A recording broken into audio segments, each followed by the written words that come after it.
नाम सत साहब। ध्यान योग कैसे करते हैं, वह इसकी शुरुआत कैसे करनी चाहिए।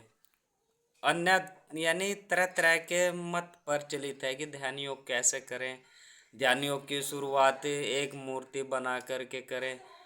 वह अन्य बहुत सारे तरह तरह के लोगों के तरह तरह विचार होते हैं, लेकिन वास्तव में जो ध्यान करने की विधि होती है उसमें मुख्यतः मन, आंखें और कान यह इन्वॉल्व होते हैं।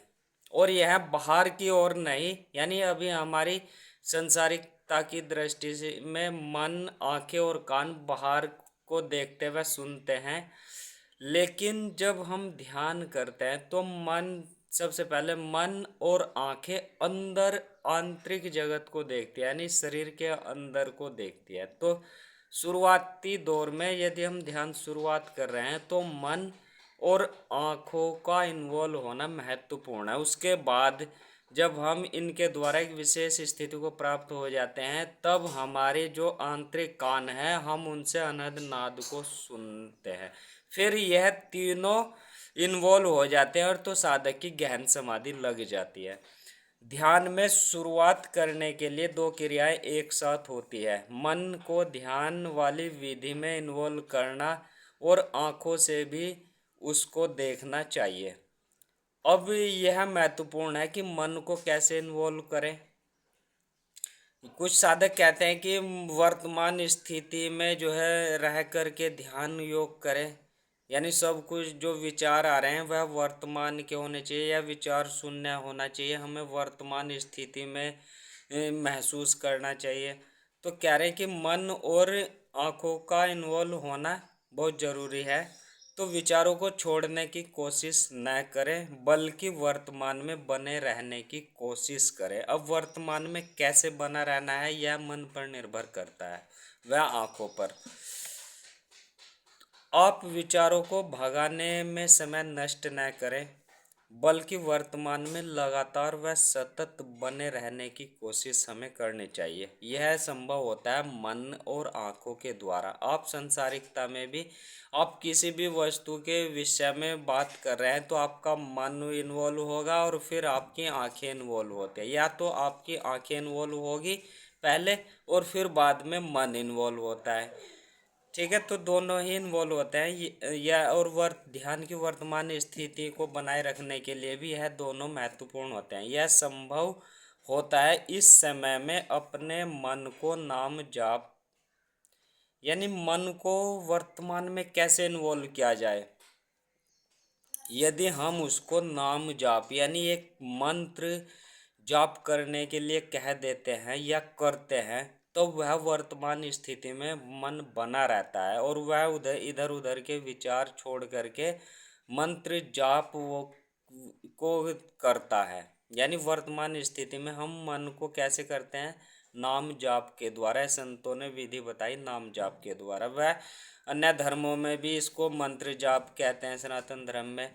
और इस्लाम धर्म में भी इस मन को वर्तमान में लाने के लिए अल्लाह के नाम की तस्बीह करना कहते हैं या अल्लाह के नाम का जिक्र करना कहते हैं। ऐसे ही ईसाई धर्म में भी इस मन को वर्तमान में इन्वॉल्व करने के लिए परमेश्वर के नाम की चर्चा या जिक्र या परमेश्वर के नाम की महिमा गाने के लिए कहते हैं। तो इस तरह से मंत्र को यानी एक शब्द व वाक्य के द्वारा हम मन को वर्तमान वाली स्थिति में ला सकते हैं ध्यान योग करते समय। तो नाम जाप के साथ आ जाती है और इसके साथ मन को और आती जाती श्वासों के साथ भी इन्वॉल्व करना होता है। फिर आंतरिक जो आंखें होती है वह गुरु के चरण या गोल घूमती हुई प्रकाशित ऊर्जा को देखें। यानी हम आँखों को कैसे इन्वॉल्व करें वर्तमान में, यहाँ ऐसे और ऐसे जहाँ पर भी जो बिंदु क्रॉस करता है उसको ऐसे गोल सर्वर्ताकार रूप में गोल घूमती हुई प्रकाशित वस्तु, प्रकाशित वलय के रूप में उसे देखें। यानी मन को नाम में लगाएं और आंतरिक आंखों से उसको ऐसे घूमते हुए सर्कल में देखें।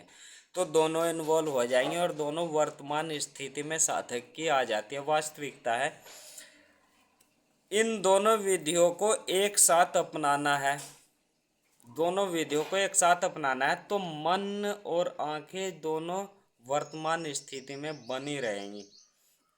यह विधि आपको वर्तमान स्थिति में स्थापित कर देती है कुछ समय बाद।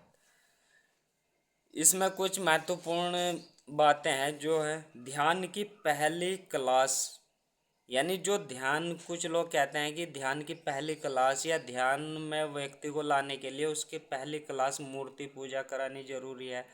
तो ऐसा बिल्कुल भी नहीं है। ध्यान की सबसे पहली क्लास होती है यानी पहला कदम जो होता है वह सद्गुणों से युक्त आपका व्यवहार होना चाहिए। यदि आपका सद्गुणों से युक्त व्यवहार, आपकी समता दृष्टि है, तो आपका पहला स्टेप पूरा हो चुका। और दूसरा स्टेप है मन और आंखों को वर्तमान में स्थापित करना, जो कि बता दिया गया है। तो ध्यान की पहली क्लास व कदम है सद्गुणों को सीखना, न कि मूर्ति पूजा करना। ध्यान को समझाने के लिए गुरुओं ने बिंदु की जगह मूर्ति बनाई थी।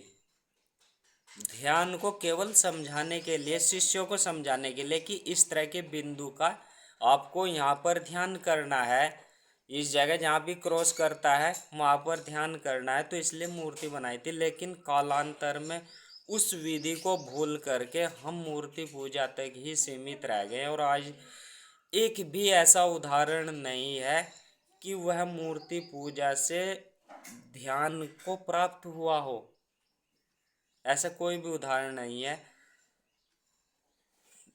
तो ध्यान को समझाने के लिए गुरुओं ने बिंदु की जगह मूर्ति बनाई, ना कि मूर्तियों से ध्यान सिखाया जाता है, सिखाने के लिए मूर्ति बनाए, बल्कि ध्यान बिखर जाता है। यानी यदि हम मूर्ति के द्वारा कुछ ध्यान लगाने की कोशिश करते हैं तो ध्यान लगता ही नहीं बल्कि बिखर जाता है। ध्यान की पहली सीढ़ी मूर्ति पूजा नहीं है, बल्कि ध्यान की पहली सीढ़ी सद्गुणों को अपनाना है। मूर्ति पूजा और ध्यान योग एक दूसरे के ठीक विपरीत विधि है। यानी मूर्ति पूजा में ध्यान बिखर जाता है और ध्यान योग में मन जो है वर्तमान में स्थापित हो जाता है। तो दोनों एक तरह से विपरीत विधि है। तो विपरीत विधि है तो परिणाम निकलता ही नहीं, आजकल निकला ही नहीं है। आप एक उदाहरण देख लीजिए, मीराबाई श्री कृष्ण जी की मूर्ति में आसक्ति थी, गहन आसक्ति थी, लेकिन उन्हें तब तक आत्म साक्षात्कार नहीं हुआ था जब तक वह ध्यान की सही विधि को, नाम जाप करने वाली विधि को नहीं अपनाई थी। तो दोनों एक दूसरे की विपरीत विधि है, इसलिए मूर्ति पूजा ध्यान की पहली सीढ़ी हो ही नहीं सकती है। तो हम ये नहीं कह रहे कि हमारा विचार किसी भी धर्म की आस्था को ठेस पहुंचाना नहीं है, आप करते रहिए जैसे करना है, लेकिन जो वास्तविकता है, जो विश्लेषण है, जो सच्चाई है, वह यही कहती है। और गीता जी में श्री कृष्ण जी ने भी यही कहा है कि हमें देवताओं की या शरीर की पूजा नहीं करनी है। तो आइए इस ओर बढ़े, ध्यान को सही तरीके से घटित करें। ध्यान एक प्रक्रिया है, आप सभी अपना सकते हैं। तो ध्यान की विशेष विधि को अपनाएं। इसके साथ साथ भी और भी अन्य कदम होते हैं, अन्य पड़ाव होते हैं जो कि इस प्रक्रिया के साथ साथ अपनाए जाते हैं। सतनाम सत।